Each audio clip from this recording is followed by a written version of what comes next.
ಇಲ್ಲಿ ನೋಡ್ರಿ, ನೀವು ಮನೇಲಿ ಒಬ್ಬರೇ ಇರ್ತೀರಿ ಅನ್ಕೊಳ್ಳಿ, ಡೆಲಿವರಿ ಹುಡುಗ ನಿಮ್ಮ ಮನೆಗೆ ಬರ್ತಾನೆ. ಮೇಡಮ್ ಒಂದು ಸಿಗ್ರೆಟ್ ಸೇದಕ್ಕೆ ನಮಗೆ ಜಾಗ ಮಾಡ್ಕೊಡ್ತೀರಾ? ಸ್ವಲ್ಪ ಹೊತ್ತಷ್ಟೇ ಮೊಬೈಲ್ ಚಾರ್ಜ್ ಹಾಕೊಳ್ತೀರಾ? ಮೇಡಮ್ ಬಾಲ್ಕನಿಯಲ್ಲಿ ನಿಂತ್ಕೊಂಡು ನಾನು ಸಿಗರೇಟ್ ಸೇದ್ಬೋದಾ, ಬಿಡಿ ಅದಕ್ಕೆ ಅಂತ ಅಂದರೆ ನೀವು ಬಿಟ್ಬಿಡ್ತೀರಾ? ಯಾರೇ ಆ ಥರ ಕೇಳಿದ್ರು ಕೂಡ ನಿಮ್ಗೆ ಸ್ವಲ್ಪ ವಿಚಿತ್ರ ಅನ್ಸಲ್ವಾ? ಭಯ ಆಗೇ ಆಗುತ್ತೆ ಖಂಡಿತವಾಗ್ಲೂ. ಅನುಮಾನ ಕೂಡ ಹುಟ್ಟುತ್ತೆ ರೀ. ಹೆಲ್ಪ್ ಮಾಡಬೇಕು ಅಂತ ಅಂದ್ಕೊಂಡಿದ್ರು ಕೂಡ ಹೆಲ್ಪ್ ಮಾಡೋದೇ ಡೇಂಜರಾ ಅಂತ ಒಂದು ಕ್ಷಣ ನಾವು ಯೋಚನೆ ಮಾಡ್ತೀವಿ. ಸೊ ಇಂಥ ಸಿಚುವೇಶನ್ ನಿಮಗೂ ಬರ್ಬೋದು ಅಂತ ಕಾಣುತ್ತೆ. ಸ್ವಲ್ಪ ಅಲರ್ಟ್ ಆಗಿರಿ.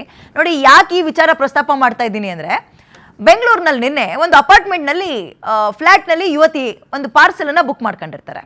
ಪಾರ್ಸೆಲ್ ತಗೊಳಕ್ಕೆ ಅಂತ ಪಾರ್ಸೆಲ್ ತಗೊಳಕ್ಕೆ ಅಂತ ಬಂದಾಗ, ಕೊಡೋಕ್ಕಲ್ಲ ತಗೊಳಕ್ಕೆ ಅಂತ ಒಬ್ಬ ಡೆಲಿವರಿ ಹುಡುಗ ಬಂದಾಗ, ಪಾರ್ಸೆಲ್ ಕೊಟ್ಟ ನಂತರವೂ ಕೂಡ ಅಲ್ಲಿಂದ ಹೋಗಲ್ಲ ಅವನು. ಮೊಬೈಲ್ ಚಾರ್ಜಿಗೆ ಹಾಕೋಬೇಕು ಅನ್ನೋ ನೆಪದಲ್ಲಿ ಫ್ಲ್ಯಾಟ್ ಒಳಗೆ ನುಗ್ಗೋ ಪ್ರಯತ್ನ ಮಾಡಿದ್ದಾನೆ. ಮೊಬೈಲ್ ಚಾರ್ಜಿಗೆ ಹಾಕೊಳ್ತೀನಿ, ಅಲ್ಲಿ ತನಕ ನಿಮ್ಮ ಫ್ಲ್ಯಾಟ್ ಬಾಲ್ಕನಿಯಲ್ಲಿ ನಿಂತ್ಕೊಂಡು ಒಂದು ಸಿಗರೇಟ್ ಸೇತಿನ ಅವಕಾಶ ಮಾಡಿಕೊಡಿ ಅಂತ. ಆ ಫ್ಲ್ಯಾಟೇ ನಂದು ಅನ್ನೋ ಧಾಟಿಲಿ ಯುವತಿ ಜೊತೆ ಮಾತಾಡಿದ್ದಾನೆ, ವರ್ತಿಸಿದ್ದಾನೆ. ಇಷ್ಟಕ್ಕೆ ಮುಗಿಯಲ್ಲ ರೀ, ಆ ಯುವತಿ ಫೋನ್ ನಂಬರ್ ಕೇಳ್ತಾನೆ. ಇದಕ್ಕೆ ಪಾಪ ಹುಡುಗಿ ಹೆದರ್ಕೊಳ್ಳುತ್ತೆ. ಅವನ್ನೆಲ್ಲ ವಿಡಿಯೋ ಕೂಡ ಮಾಡ್ಕೊಟ್ಟಿದ್ದಾಳಾಕೆ. ಸೊ ಕೂಡಲೇ ಸೆಕ್ಯೂರಿಟಿಗೂ ಕೂಡ ಫೋನ್ ಮಾಡಿ ಕರೆಸ್ತಾಳೆ. ಸೆಕ್ಯೂರಿಟಿ ಬಂದು ಫೋನ್ ಚೆಕ್ ಮಾಡಿದ್ದಾರೆ, ಅದರಲ್ಲಿ 45% ಚಾರ್ಜ್ ಇತ್ತು. ಸೊ ಅಲ್ಲಿಗೆ ಅವ್ನು ನಾಟಕ ಆಡಿರೋದು ಗೊತ್ತಾಗಿದೆ. ಜೊತೆಗೆ ಆತ ಕುಡ್ಕೊಂಡು ಬಂದಿದ್ದ ಅನ್ನೋದು ಕೂಡ ಕನ್ಫರ್ಮ್ ಆಗ್ತಾ ಇದೆ. ಇವೆಲ್ಲವನ್ನೂ ಕೂಡ ಆಕೆ ಸೋಷಿಯಲ್ ಮೀಡಿಯಾದಲ್ಲಿ ಈಗ ಹಂಚ್ಕೊಂಡಿದ್ದಾಳೆ. ಈ ಘಟನೆ ಬಗ್ಗೆ ಊಬರ್ ಸಂಸ್ಥೆ ಈಗ ವಿಷಾದ ಅಂತ ಹೇಳಿ ಕೈ ತೊಳ್ಕೊಬಿಟ್ಟಿದೆ. ಇವ್ರದಿಷ್ಟೇ ಅಲ್ವಾ, ಸಾರಿ ಫಾರ್ ದ ಇನ್ಕನ್ವೀನಿಯನ್ಸ್ ಅಂತ ಒಂದು ಲೆಟರ್, ಒಂದು ಲೈನ್ ಕೊಟ್ಬಿಡ್ತಾರೆ. ವಿಷಾದವನ್ನು ವ್ಯಕ್ತಪಡಿಸ್ತೀವಿ ಅಂತ ಹೇಳ್ತಾರೆ. ಮುಗಿತು ನಮ್ಮ ಕೆಲಸ ಅಲ್ಲಿಗೆ ಅಂತ ಸುಮ್ಮನಾಗ್ಬಿಡ್ತಾರೆ. ತನಿಖೆ ನಡೆಸಿ ತಪ್ಪು ಕಂಡು ಬಂದರೆ ಸೂಕ್ತ ಕ್ರಮ ಕೈಗೊಳ್ತೀವಿ ಅನ್ನುವ ಮತ್ತೊಂದು ಲೇಬಲ್ ಅನ್ನು ಕೊಟ್ಟಿದ್ದಾರೆ. ಸೊ ಇನ್ನು ಪೊಲೀಸರು ಏನು ಮಾಡ್ತಾರೆ ಅನ್ನೋದನ್ನ ಕಾದು ನೋಡಬೇಕು. ನಾವು ಮೊನ್ನೆ ಕೂಡ ಇದೇ ವಿಚಾರವನ್ನು, ಅಂದರೆ ಇಂಥದ್ದೇ ಒಂದು ವಿಚಾರ ನೋಡಿದ್ವಿ. ಪಾಪ ಹೆಣ್ಮಗಳು ಒಬ್ಬಳೇ ಇದ್ದಾಳೆ, ಅಲ್ಲಿ ಫುಡ್ಡನ್ನೇನೋ ಆರ್ಡರ್ ಮಾಡ್ಕೊಂಡಿರ್ತಾರೆ. ಮನೆಗೆ ಕೊಡುವಂತಹ ನೆಪದಲ್ಲಿ ಬರೋ ಅವನು ನಿಮ್ಮನೆ ವಾಶ್ರೂಮ್ ಯೂಸ್ ಮಾಡ್ತೀನಿ ಅಂತ ಒಳಗೆ ಏಕಾಏಕಿ ನುಗ್ಗಿದ್ದು ದೊಡ್ಡ ಹಲ್ಚಲ್ಲ ಆಗಿತ್ತು. ಈಗ ನೋಡಿದ್ರೆ ಹಿಂಗೆ. ಸೊ ಎಷ್ಟು ಸೇಫ್, ನಾವೆಲ್ಲರೂ ಕೂಡ ಅಡಿಕ್ಟ್ ಆಗಿಬಿಟ್ಟಿದ್ದೀವಿ ರೀ ಡೆಲಿವರಿ ಅಂದರೆ ಈಗ ನಮ್ಮನೆಯಿಂದ ಇನ್ನೊಂದು ರೋಡಿಗೆ ವಸ್ತುವನ್ನು ಕೊಡಬೇಕು ಅನ್ನೋದಾದರೂ ಆಗಲಿ, ಅಥವಾ ತರಿಸ್ಕೊಳ್ಬೇಕು ಶಾಪ್ಗಳಿಂದ ಊಟನೋ ತಿಂಡಿನೋ ತರಕಾರಿನೋ ಯಾವುದೇ ದಿನಸಿನೋ ಏನೇ ಆಗಲಿ, ನಾವು ಈ ಆ್ಯಪ್ಗಳ ಮುಖಾಂತರ ಮೊರೆ ಹೋಗ್ತಾ ಇದ್ದೀವಿ. ಎಷ್ಟೋ ಬೆಂಗಳೂರಿನಲ್ಲಿ PGಯಲ್ಲಿ ಅಥವಾ ಫ್ಲ್ಯಾಟ್ಗಳಲ್ಲಿ ಹೆಣ್ಮಕ್ಳು ಒಬ್ಬೊಬ್ಬರೇ ಇರ್ತಾರೆ. ನಮ್ಮ ಅನುಕೂಲಕ್ಕೆ ಆ್ಯಪ್ಗಳಿದ್ದಾವಲ್ಲ ಅಂತ ಬಳಸಿದ್ರೆ ಇಷ್ಟೊಂದು ಡೇಂಜರ್. ಹಾಗಾದರೆ ಇವೆಲ್ಲವಕ್ಕೂ ಕಣ್ಣಿಡ್ಬೇಕಾಗಿರೋದು ಯಾರು? ಸರ್ಕಾರ ಎಲ್ಲಿ ಕಟ್ನಿಟ್ ಮಾಡಬೇಕಿತ್ತು? ಇಂಥ ಆ್ಯಪ್ಗಳು ಬರ್ತಾ ಇದ್ದಾವೆ ಅಂದಾಗ ರೂಲ್ಸ್ಗಳನ್ನು ಹಾಕಬೇಕಿತ್ತಲ್ವಾ? ಈ ಆ್ಯಪ್ಗಳಲ್ಲಿ ಎಷ್ಟು % ಜನ ಕನ್ನಡದವ್ರು ಇದ್ದಾರೆ? ಕನ್ನಡದವ್ರು ಯಾಕಂತ ಹೇಳಿದೆ ಅಂದರೆ, ಈ ನಾರ್ತ್ ಸೈಡ್ ಅವರೆಲ್ಲ ಬರ್ತಾ ಇದ್ದಾರೆ.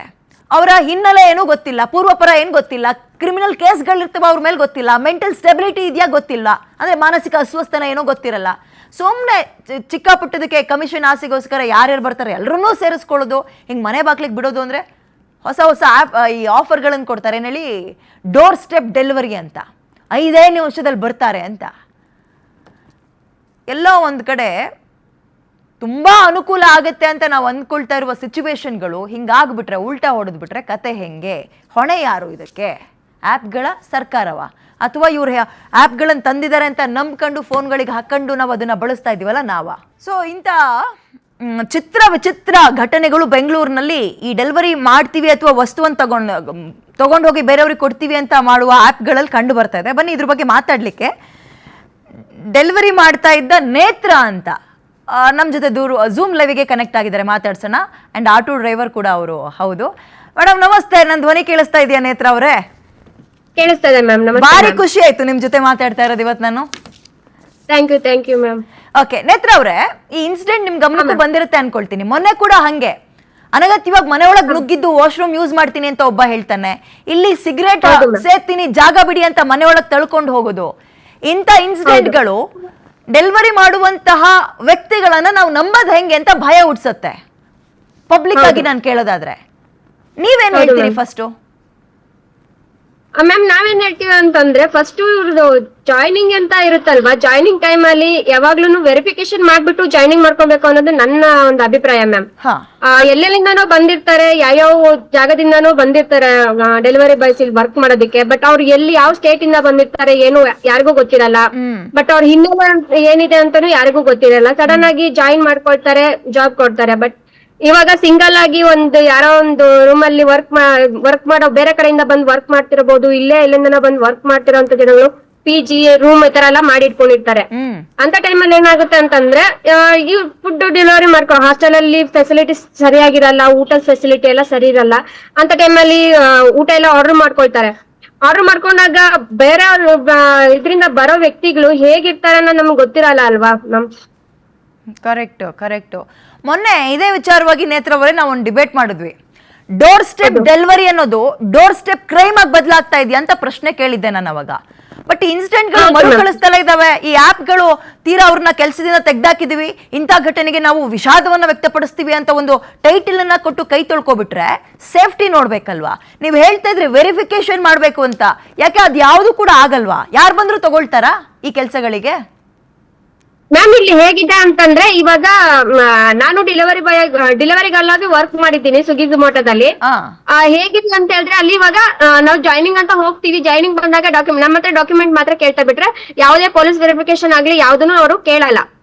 ಓನ್ಲಿ ನಮ್ಮ ಹತ್ರ ಆಧಾರ್ ಕಾರ್ಡು, ಬ್ಯಾಂಕ್ ಅಕೌಂಟ್ ಮತ್ತೆ ನಮ್ಮ ಮೊಬೈಲ್ ನಂಬರ್ ಅಷ್ಟೇ ಅವ್ರು ಕೇಳೋದು, ಮತ್ತೆ ಪ್ಯಾನ್ ಕಾರ್ಡ್ ಕೇಳ್ತಾರೆ.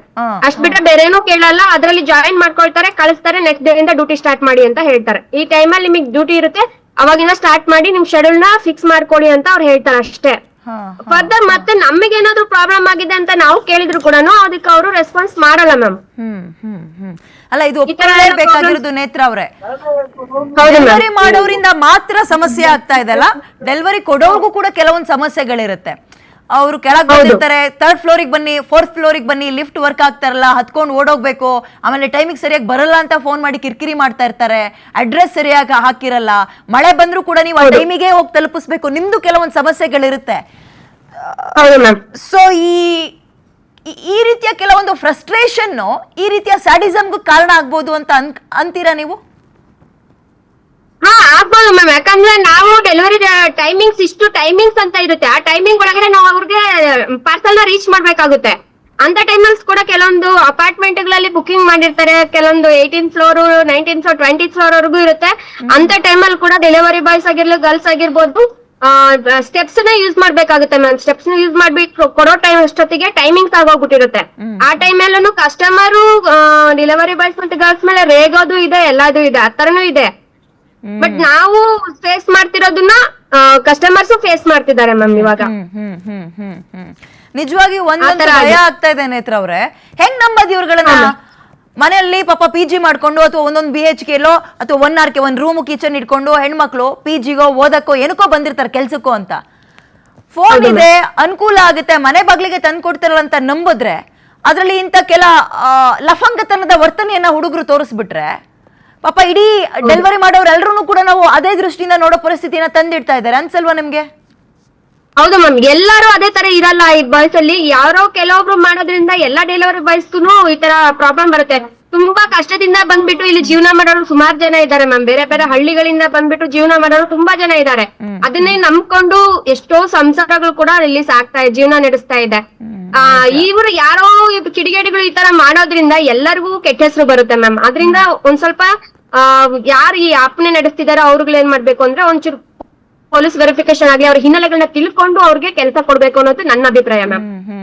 ನೇತ್ರ ಅವರೇ, ಥ್ಯಾಂಕ್ ಯು ಅಂಡ್ ಸಾರಿ. ಪಾಪ ನೀವು ಆನ್ ಡ್ಯೂಟಿ ಅಥವಾ ಆಟೋ ಓಡಿಸ್ತಾ ಇದ್ರಿ ಅಂತ ಕಾಣುತ್ತೆ, ಗಾಡಿ ಸೈಡಿಗೆ ಹಾಕಿ ಮಾತಾಡಿದ್ರಿ, ನಿಮ್ ಸಮಯವನ್ನ ಕೊಟ್ಟಿದ್ರಿ, ಬಹಳ ಖುಷಿ ಆಯ್ತು ನಿಮ್ಮನ್ನ ನೋಡಿ. ಒಂಥರ ಹೆಮ್ಮೆ, ಗೌರವ ಕೂಡ ಇದೆ ನಿಮ್ಮಂತ ಹೆಣ್ಮಕ್ಳನ್ನ ನೋಡಿದಾಗ. ಥ್ಯಾಂಕ್ ಯು ಸೋ ಮಚ್ ಇಷ್ಟು PNS ವಿಸ್ತಾರ ಜೊತೆ ಮಾತಾಡಿದಕ್ಕೆ.